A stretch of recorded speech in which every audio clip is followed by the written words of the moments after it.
Saudações, que satisfação, mais um sábado, mais um programa Saudações. Comigo hoje meu entrevistado e a nossa temática será especialíssima. Para mim mais ainda, eu estarei entrevistando hoje meu querido amigo, jornalista extremamente competente, Eider Lucena. É rapidinho, já a gente volta.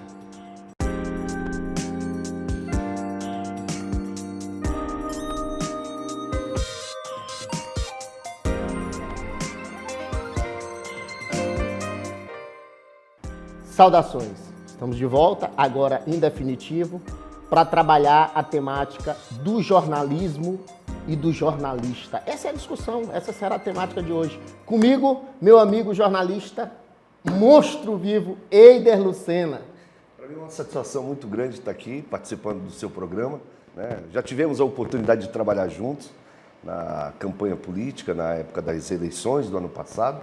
E agora estou aqui na condição de entrevistado, né? Beleza. Minha gente, é interessante a entrevista com o Eider hoje, para mim, extremamente importante, porque foi o Eider que me iniciou na bancada do debate público na televisão. Então, quando das eleições municipais que tivemos no ano passado, eu fui convidado como entrevistado do meu amigo Eider Lucena, que era o âncora do programa Band Eleições, e aí no primeiro dia discutimos, ele me entrevistou, no segundo dia ele disse, amanhã aqui no mesmo horário.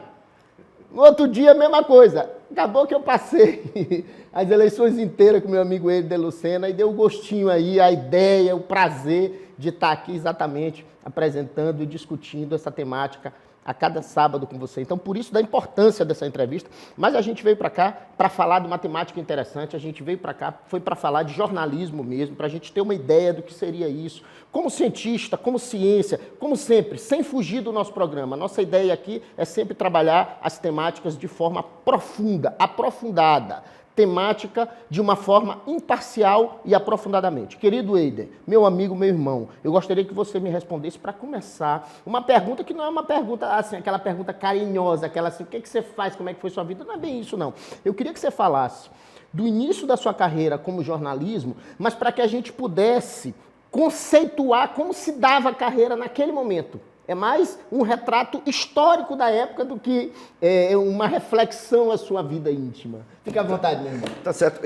Eu me lembro aos 16 anos, né, quando eu acompanhei toda aquela mobilização em torno das eleições indiretas no Brasil, quando Tancredo Neves foi eleito, e toda aquela gama de informações que surgia no momento. Ali eu já com 16 para 17 anos comecei a despertar pelo interesse da questão política, né? E logo mais aos 18 anos eu ingresso no rádio. Comecei no rádio em Ilhéus, na Bahia. Eu sou baiano, sou da cidade de Itabuna.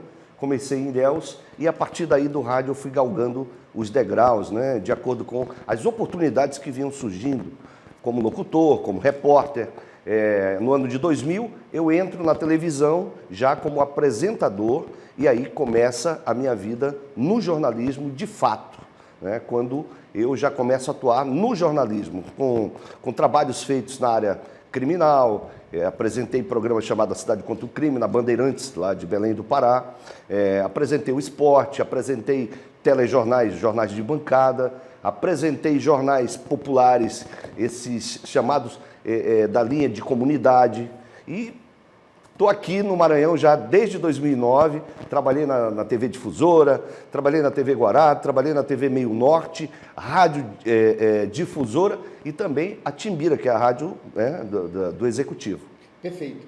Você tem uma história interessante, você tem realmente um histórico na atividade bem profundo, várias atividades, uma diversidade muito grande. Mas eu quero chamar a atenção, te lembrar do diálogo que a gente teve uma vez, especificamente sobre o rádio, o teu início no rádio, como é que era aquele começo e como é que funcionava aquela estrutura de rádio?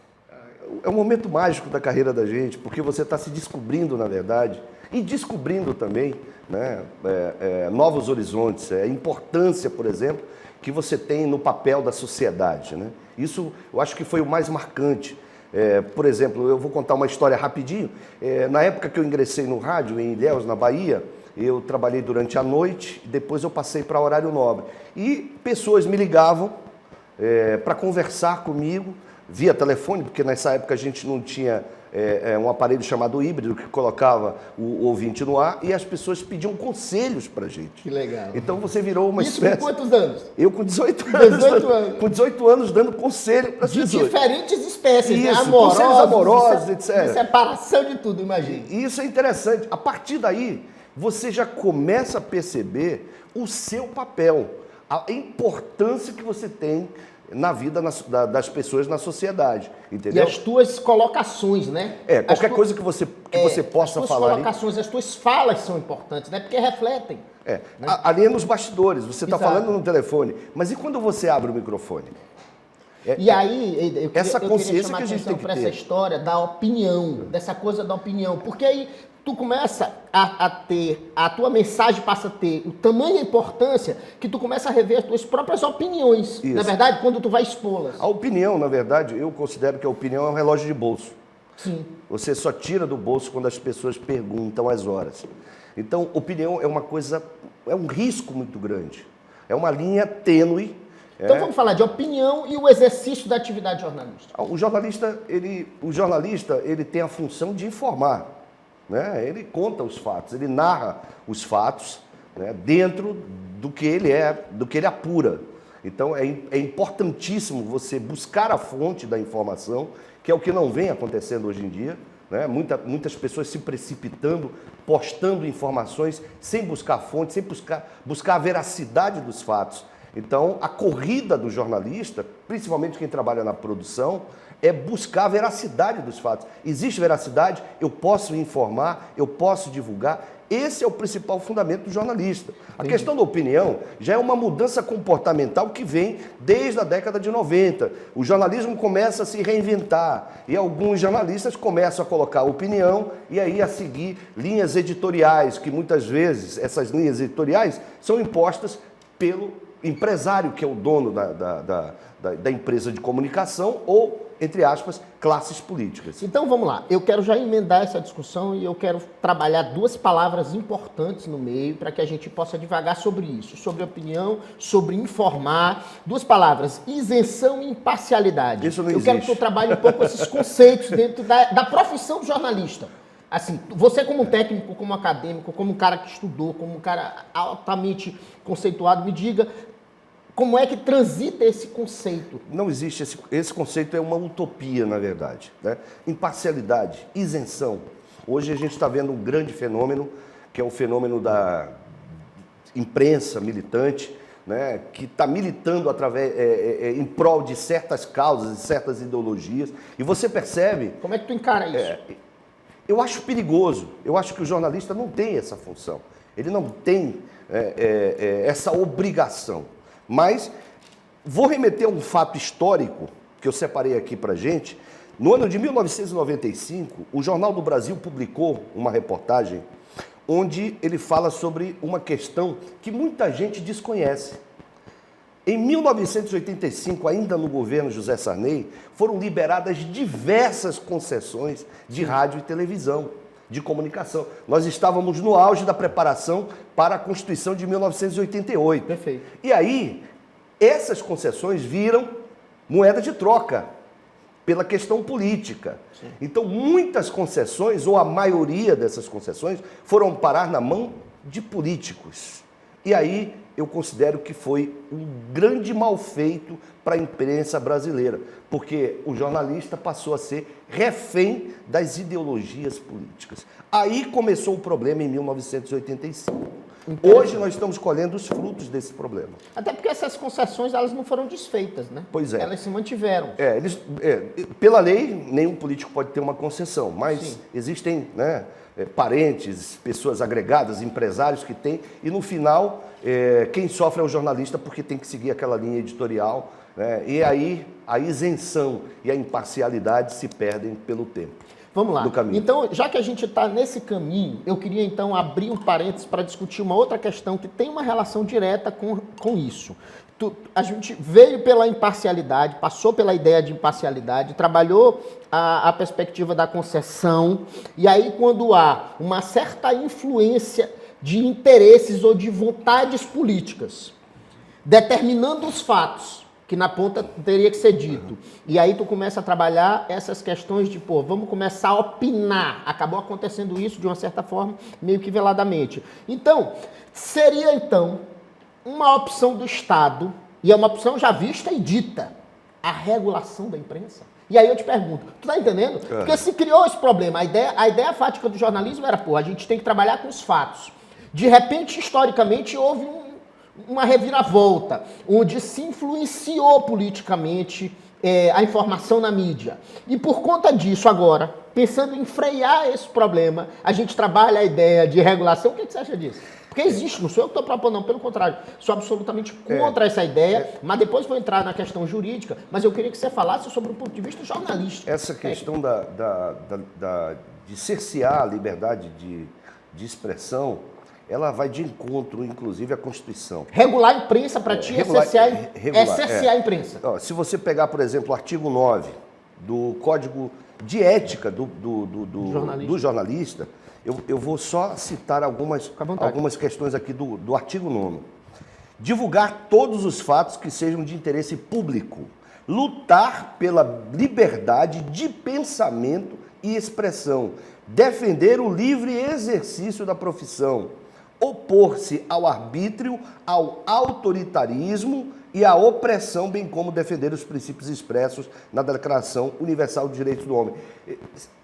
Não bate com regulação, não tem como. A partir do momento... A gente já vive, quando eu falo que a maioria das concessões hoje, elas estão em poder da classe política, eu já digo que ali já existe uma mordaça.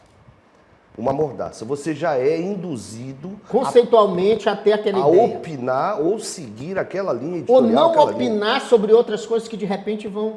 Esse profissional está fora do mercado. Então, muitos profissionais se submetem a esse tipo de pensamento e, no final, é o que a gente vê. Vamos lembrar, é uma atividade profissional como outra, então o sujeito precisa alimentar sua família e precisa ter essa justificativa. Mas eu tenho uma responsabilidade muito maior, porque... Com a informação. Isso, eu tenho com a informação. E eu posso manipular essa informação. A partir do momento que eu sigo uma linha editorial, que eu sigo uma linha de pensamento, eu posso induzir você a pensar como eu penso. E não é essa a função do jornalista. O jornalista ele tem que informar, ele tem que despertar o senso crítico, ele tem que mostrar por vários ângulos aquela notícia para que o telespectador ou o espectador ou o ouvinte, tenha sua opinião sobre aquilo. Ele crie a sua própria opinião. Essa seria a função do jornalista. E a partir do momento que você regula o jornalista, a gente vai ter que seguir certas regras. A gente vai perder... Mas não já há uma regulação através da ideia de mordaça política? Hoje a gente está vivendo isso, A gente está vivendo isso, um autoritarismo por parte do judiciário brasileiro, onde pessoas, jornalistas, pessoas públicas, políticos, estão sendo cerceados do seu direito de liberdade de expressão. Perfeitamente. Essa temática é extremamente interessante. Eu gosto muito dessa temática, primeiro por estar no meio e depois você estar a falar de judiciário. Eu conheço um pouco dessa temática por conta da minha formação, mas a gente volta rapidinho, será bem rápido, vamos fazer um intervalo, já a gente volta. Fica com a gente.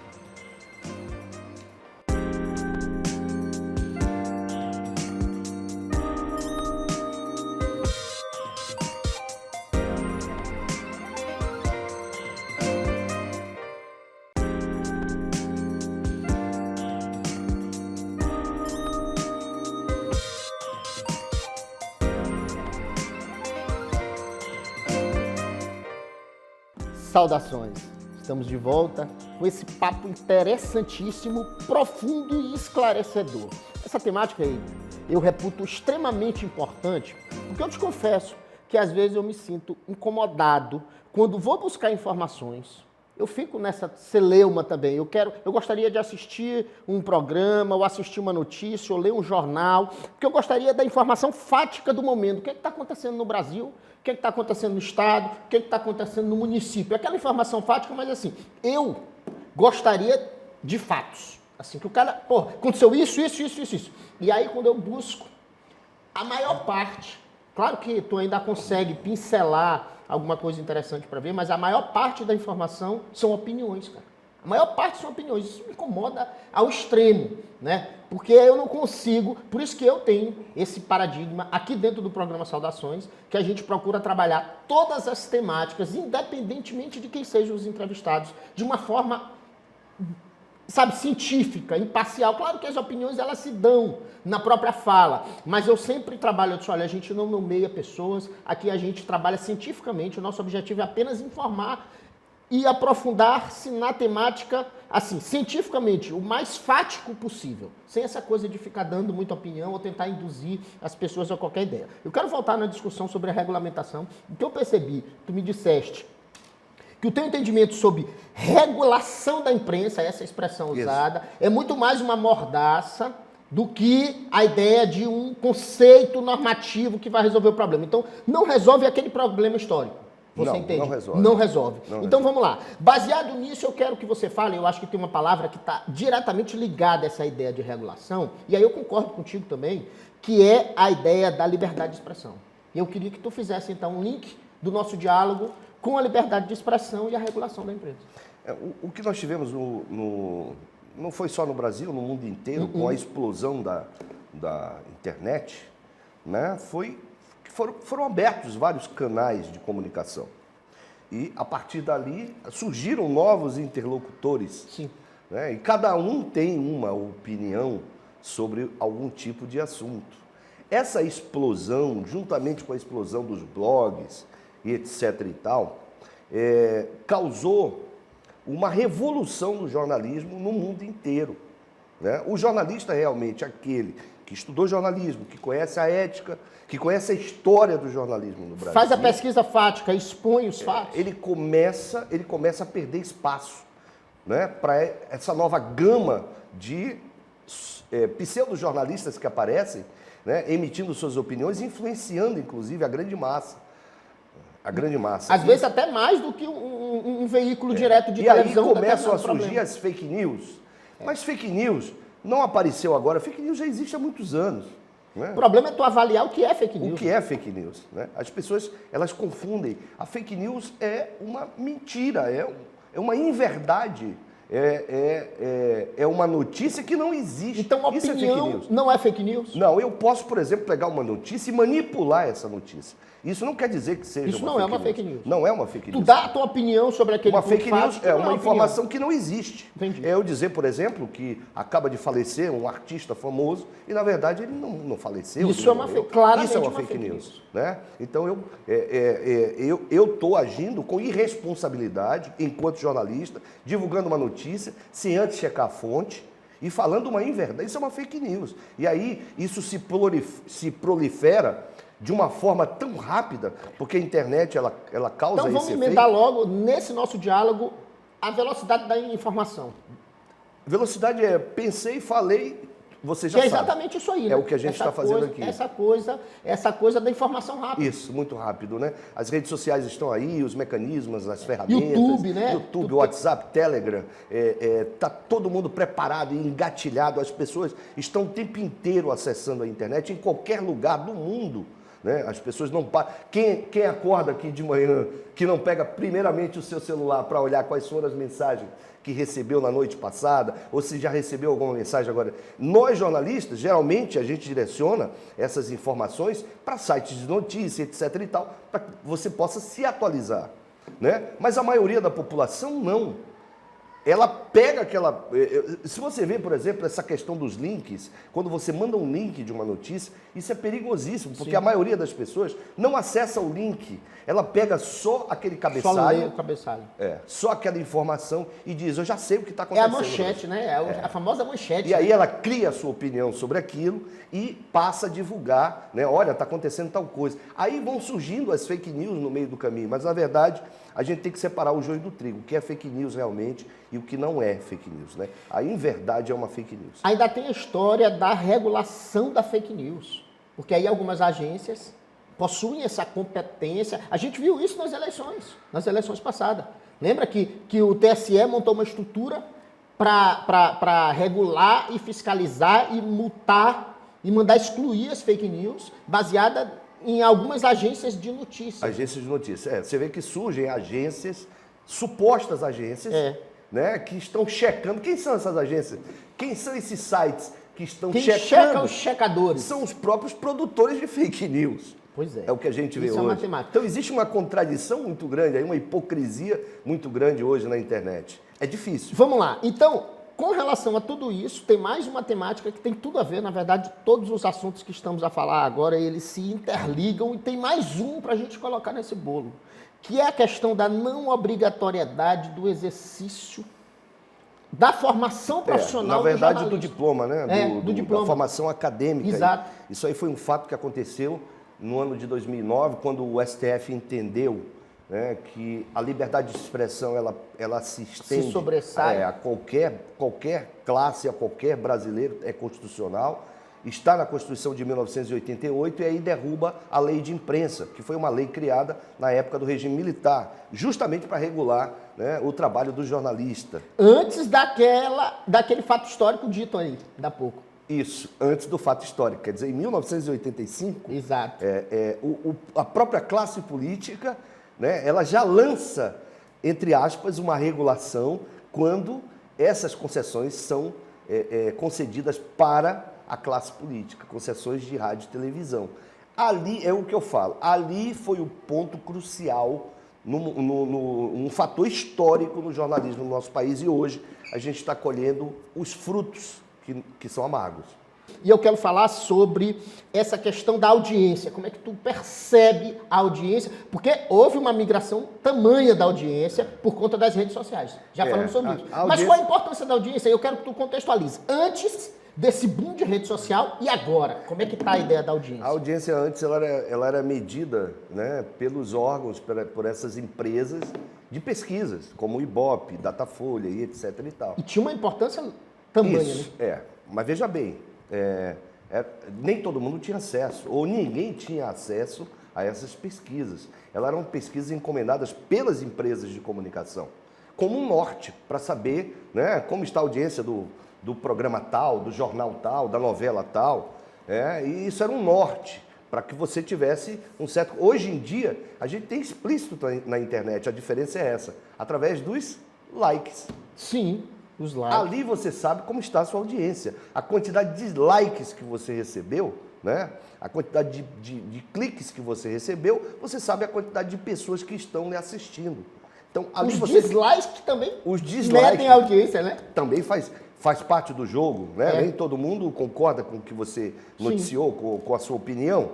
Isso faz parte também do Estado democrático, né? Mas essa audiência, a diferença, na verdade, é que essa audiência antigamente, ela era medida por órgãos, e não se tinha informação dos dados. E a sociedade não tinha acesso a essas informações, a não ser que fosse de interesse, né, da emissora de rádio, não de televisão, se sabia divulgar. Somos em primeiro lugar disso. no Ibope, estamos em primeiro... Então, usava-se até dessa audiência por uma questão comercial. Olha, na hora de vender um produto, vender um jornal, vender uma caro, revista, né? Nós estamos muito bem na audiência, então você mostra aquele resultado, né? É uma forma de medir. Hoje em dia, essa corrida pelos likes, isso é que é perigoso. Essa audiência hoje, ela é muito rápida. A partir do momento que você posta... Então vale tudo, né? Então vale tudo, né? Então vale tudo. Aí vira opinião, vira fake news, fala o que tu quiser. E ainda tem uma outra questão que acelera essa audiência, que é a monetização.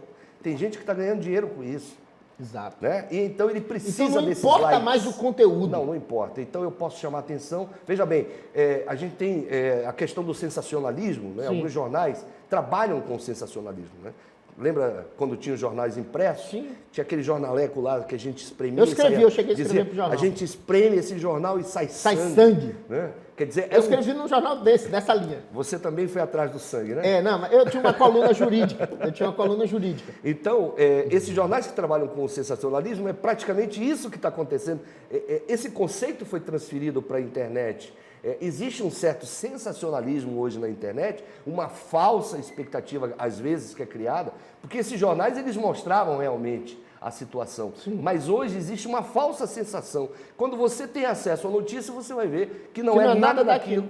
que estavam divulgando, apenas para que você acessasse, para que você para ganhar, para dar like, ganhar, ou dislike, seja ou dislike, não interessa. O que interessa é o número de acessos que aquela matéria teve. Entendi. Interessantíssima a nossa discussão, meu querido Eider. Eu queria te agradecer demais, mas eu quero te dar mais um tempinho para você trazer considerações, mensagens positivas, futurísticas, sobre a temática do jornalismo. O que você acha, como é que você vê para o futuro, como é que você enxerga e o que você propõe para o futuro. Fale para o nosso telespectador. Falar sobre futuro é difícil porque nós já estamos vivendo o futuro no presente, né? Sim. Tem muita gente que fala, o mundo digital é coisa do futuro. Não, já estamos vivendo no presente a nossa realidade futura. Então, dá para se fazer uma previsão? Dá para se fazer uma previsão. Mas eu queria deixar uma mensagem aos futuros jornalistas que não esquecessem da questão ética. É fundamental que você carregue com você algumas regras, né? Essas regras elas vão determinar se você vai ser um bom jornalista, se você vai ser um mau jornalista. Então a gente tem que ter muito cuidado com essa questão da ética. A ética ainda vale, não é uma coisa ultrapassada, porque tudo agora, né, é ultrapassado, é coisa de velho, é vintage e etc e tal. Não é ultrapassado ter ética. Ética é uma questão, não só a ética, mas a ética e a moral são questão de valores e a gente precisa justificar esses valores no momento, por exemplo, quando a gente tem acesso a um canal, seja de televisão, seja de rádio, seja de internet. Seja então, essa YouTube, é a mensagem que eu gostaria de deixar aos futuros jornalistas do nosso país e também aqui do estado do Maranhão. Perfeito. Eu quero agradecer demais meu amigo Eider Lucena pelo esse diálogo, por esse bate-papo. Pela primeira vez o Eider está sendo entrevistado. Aos meus 34 anos, eu completei agora dia 1º de agosto. Olha que beleza. Eu comecei em 1987 na rádio Cidade de Ilhéus, na Bahia. Pronto. A terra da Gabriela, a terra do Jorge Amado. Olha aí que beleza. Que foi divulgado através da novela, Gabriela, todo mundo conhece. E vamos lembrar também, vamos valorizar aqui, agora a gente, dia 8, aniversário de São Luís. Aniversário de São Luís. Aniversário de São Luís. Estaremos firme e forte comemorando aí esse evento. Vamos lá. Eu gostaria de agradecer demais a todos os telespectadores. Esse papo foi interessante. Você, se quiser dar ideia, sugerir novos programas, novas temáticas, entre lá, manda um direct no Instagram, programas, saudações. E também você pode assistir todos os nossos programas, estarão disponíveis logo que passa na televisão, no YouTube. E lá você também pode nos mandar o recado. O ideal é que você use o direct do Instagram. É mais fácil esse acesso conosco. Então, por hoje, eu dou por encerrado e justo. Agradeço demais o meu entrevistado, meu amigo Eider Lucena. Eu é que agradeço pela oportunidade. E a todos, fiquem com Deus e saudações.